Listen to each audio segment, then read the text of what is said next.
बिस्मिल्लाहिर्रहमानिर्रहीम। अस्सलाम वालेकुम student, my name is Asadurrahman and we are studying about the chapter number 16 that is chemical industries. अब chemical industry में हम पहली इंडस्ट्री को अच्छे तरीके से स्टडी कर चुके हैं। तो उसके बाद हमने पहला टेस्ट सेल स्टार्ट किया था, डेट इज़ 16.1। अब इसमें से हमने पहले 5 शॉर्ट क्वेश्चन को देख लिया था। आज जो बाकी शॉर्ट क्वेश्चन रह गए हैं आज हम उन्हें देखेंगे। तो चलें देखिए यहाँ पर question number 6, mention the chemical reaction for the formation of metallic copper in the Bessemerisation process. कह रहे हैं कि बेसिमराइजेशन प्रोसेस के दौरान जो मेटालिक कॉपर है उसकी फॉर्मेशन के लिए जो केमिकल रिएक्शन है आपने उनको मेंशन करना है। सिर्फ केमिकल रिएक्शन आपसे पूछे हैं। तो आपने देखा था कि वहाँ पर जब आप उसको हवा की मौजूदगी में आप मोल्टन मेट को गर्म करते हैं, तो जब गर्म करते हैं तो उसमें क्यूप्रस सल्फाइड ऑक्सीजन के साथ रिएक्ट करता है। रिएक्ट करने पर यहाँ से सल्फर रिमूव होकर इसमें ऑक्सीजन ऐड हो जाती है। तो addition of oxygen is known as oxidation. तो इसकी ऑक्सीडेशन होती है तो आपका क्यूप्रस सल्फाइड कन्वर्ट हो जाता है क्यूप्रस ऑक्साइड में और साथ में सल्फर डाइऑक्साइड क्या आती है, रिलीज होती है। अब ये जो क्यूप्रस ऑक्साइड है ये अनरिएक्टेड क्यूप्रस सल्फाइड के साथ रिएक्ट करता है। जब उसके साथ रिएक्ट करेगा तो ये सल्फर ऑक्सीजन के साथ रिएक्ट करके क्या बना देगी, सल्फर डाइऑक्साइड। और पीछे जो हमारे पास कॉपर हैं वो हमारे पास यहाँ पर प्योर फॉर्म में क्या होगी, हमारे पास रिलीज होगी। तो आपने देखा था कितने परसेंट हमारे पास है प्योर कॉपर बनेगी, 98% हमारे पास क्या होगी, प्योर कॉपर वहाँ पर क्या बनेगी जो उस बेसिमर कन्वर्टर के नीचे पाई जाएगी। यहाँ तक क्लियर। तो अब आपने देखा कि उसके सिर्फ रिएक्शन लिखने थे, ये आपने अच्छे तरीके से पढ़े हुए हैं। तो सिर्फ ये 2 रिएक्शन आप वहाँ पर क्या करेंगे, मेंशन करेंगे। चलिए नेक्स्ट चलते हैं। अब क्वेश्चन नंबर हमारे पास है 7, what is blister copper. Blister copper से क्या मुराद है। देखें अब आपने इसको अच्छे तरीके से पढ़ा था। ब्लिस्टर का मतलब होता है छाले, ठीक है। अब यहाँ पर आपने देखा था जब बेसिमर कन्वर्टर में जब आपके पास कॉपर बन जाती है, मोल्टन कॉपर बनती है, तो आप क्या करते हैं उसे सैंड मोल्ड के अंदर क्या करते हैं, डालते हैं। तो सैंड मोल्ड के अंदर डालने पर उसे ठंडा होने के लिए छोड़ते हैं ताकि वो लिक्विड से किस में कन्वर्ट हो जाए, सॉलिड में।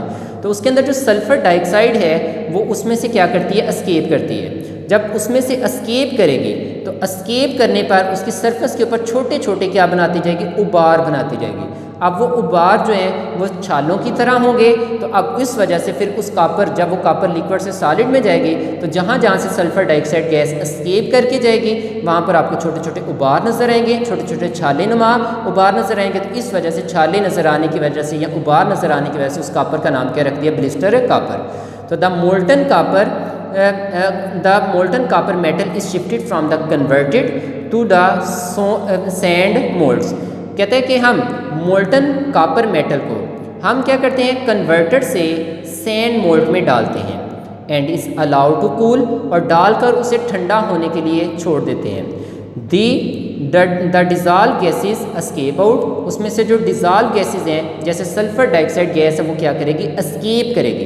तो forming blister on the surface of solid copper, वो जब कॉपर ठंडी होती जाएगी तो वो लिक्विड से किस में कन्वर्ट होती जाएगी, सॉलिड में। तो उस सॉलिड कॉपर के ऊपर छोटे छोटे क्या बनते जाएंगे, छाले बनते जाएंगे, उबार बनते जाएंगे। अब छाले नुमा उबार बनने की वजह से अब उस कॉपर का नाम ही क्या रख दिया हमने, blister copper. Therefore it is called blister copper, उसे हम नाम क्या देते हैं, blister copper. It is about 98% pure copper. ये कितने परसेंट प्योर कॉपर होती है, 98% होती है। तो ये आपका शॉर्ट क्वेश्चन है जो बोर्ड में भी आ चुका है, ठीक है। तो ये आप अच्छे तरीके से पढ़ चुके हैं। चलिए नेक्स्ट चलते हैं। टेस्ट सेल में क्वेश्चन नंबर हमारे पास है 8, why anode is eaten up in electro refining process. अब इलेक्ट्रोलिटिक रिफाइनिंग ऑफ कॉपर आपने पढ़ा था। तो कहता है उस इलेक्ट्रो रिफाइनिंग में प्रोसेस में आपका जो इनोड है वो क्यों खाया जाता है, क्यों उसमें से इनोड टूट कर कैथोड के ऊपर डिपॉजिट हो जाता है और इम्प्योरिटीज़ क्या हो जाती है, नीचे बैठ जाती हैं। आपने उसकी रीज़न बतानी है। तो अब उसको देखते हैं। आपने देखा था कि जब आपने क्या किया था कि आपने एक बीकर लिया या एक टैंक लिया, उस टैंक के अंदर आपने कॉपर सल्फेट का आपने एक्वस सोल्यूशन डाला जिसमें आपने सल्फ्यूरिक एसिड के कुछ मिकदार डाली थी। तो एसिडिफाइड कॉपर सल्फेट का आपने सोल्यूशन लिया। अब उसके अंदर एक आपने इम्प्योर कॉपर रखी और दूसरा आपने क्या लिया, प्योर कापर का क्या लिया, इलेक्ट्रोड लिया। अब इन दोनों इलेक्ट्रोड को वायर की मदद से किसके साथ कनेक्ट किया, बैटरी के साथ। तो आपने इन प्योर कापर को बैटरी के पॉजिटिव टर्मिनल के साथ जोड़ा था, तो जोड़ने की वजह से इस पर चार्ज पॉजिटिव है, इसे हम नाम क्या देंगे, एनोड। और जबकि प्योर कापर को हमने नेगेटिव टर्मिनल के साथ जोड़ा था, इस वजह से इस पर चार्ज नेगेटिव है, इसको नाम क्या दे रहे हैं, कैथोड। आपने देखा था कि जैसे क्या होती है, इसमें से इलेक्ट्रिसिटी पास करती है, तो पास करने पर आपका जो एनोड है वो अपने इलेक्ट्रॉन को क्या करता है, लूज़ करता है। तो आपकी कापर जो है वो 2 इलेक्ट्रॉन को क्या करेगी, लूज़ करेगी, और लूज़ करके किस में कन्वर्ट हो जाएगा, कापर आयन में। तो ये आपका जो कापर है वो कापर आयन में टूट कर किस में आ गया, सोल्यूशन में, जबकि आपके 2 इलेक्ट्रॉन ये पीछे रह गए। अब इस तरीके से कापर आयन टूटते जाएंगे, वो सोल्यूशन में आते जाएंगे यहाँ से, इस एनोड से, और जबकि इलेक्ट्रॉन जो है इस वायर से मूव करते हुए इसकी कैथोड के ऊपर आ जाएंगे। अब कैथोड पे नेगेटिव है, नेगेटिव किसको अट्रैक्ट करेगा, पॉजिटिव को, ये कापर आयन इस पर जाके डिपॉजिट होंगे, और वहाँ पर आपका जो कापर आयन है वो दोबारा से इलेक्ट्रॉन को गेन करेगा। जब गेन करेगा तो गेन करने पर आपका कापर क्या हो जाएगा, न्यूट्रल हो जाएगा। यही है। तो अब आप देख रहे हैं कि यहाँ से एनोड से कापर टूट टूट कर किस पे डिपॉजिट होती जाएगी, कैथोड पे। अब आस्ता आस्ता जो इसकी मोटाई है, थिकनेस, वो कम होती जाएगी, और आपका कैथोड क्या आता जाएगा, मोटा होता जाएगा। जबकि जो इम्प्योरिटीज़ हैं कुछ देर के बाद वो नीचे बैठती जाएंगी। तो इस तरीके से आपका जो एनोड है वो सारा का सारा वहाँ से कापर कैथोड पे डिपॉजिट होगी, और इम्प्योरिटीज़ क्या होगी, हमारे पास से नीचे बैठ गई। अब आपने यही देखना है। तो during electrolytic refining of copper, जब हम कापर की इलेक्ट्रोलिटिक रिफाइनिंग करते हैं तो electric current is pass through the solution, हम इसमें से इलेक्ट्रिक करंट क्या करते हैं, पास करवाते हैं।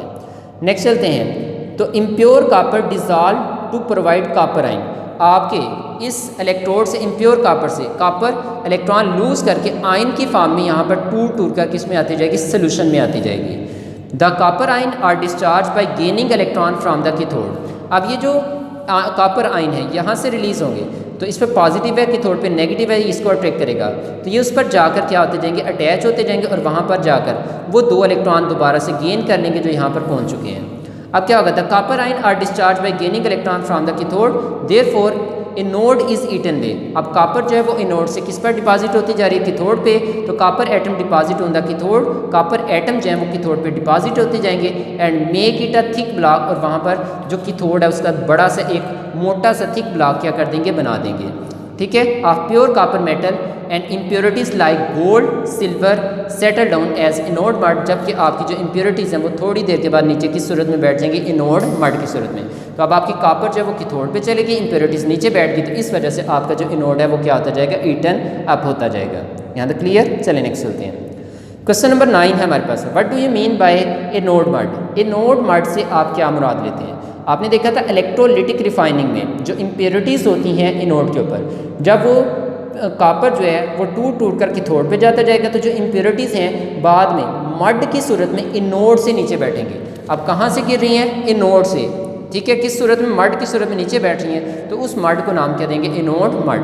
तो during electrolytic refining of copper, जब कापर की इलेक्ट्रोलिटिक रिफाइनिंग करते हैं तो impurities like gold, silver from anode, anode से जो सिल्वर या गोल्ड वाली इम्प्योरिटीज़ हैं वो settle down in electrolytic tank, वो इलेक्ट्रोलिटिक टैंक के नीचे बैठना शुरू होंगी एज एनोड मड, वो मड की सूरत में नीचे बैठेंगी, तो is known as anode mud. उसको हम नाम क्या देंगे, एनोड मड का नाम देंगे।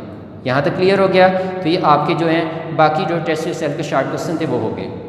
अब आपने रिवाइज़ करना भी साथ में स्टार्ट किया था, तो नेक्स्ट टाइम आप बेसिमराइजेशन और ये जो रिफाइनिंग वाला रह गया था, आप इस टॉपिक को अच्छे तरीके से रिवाइज़ करें, और साथ में ये 4 जो शॉर्ट क्वेश्चन है आप इसको भी रिवाइज़ करें। तो यहाँ तक आपकी पहली इंडस्ट्री जो है वो कंप्लीट है, और इसका टेस्ट योरसेल्फ के शॉर्ट क्वेश्चन भी क्या हो गए, कंप्लीट हो गए। नेक्स्ट टाइम हम सेकेंड इंडस्ट्री को क्या करेंगे, स्टार्ट करेंगे।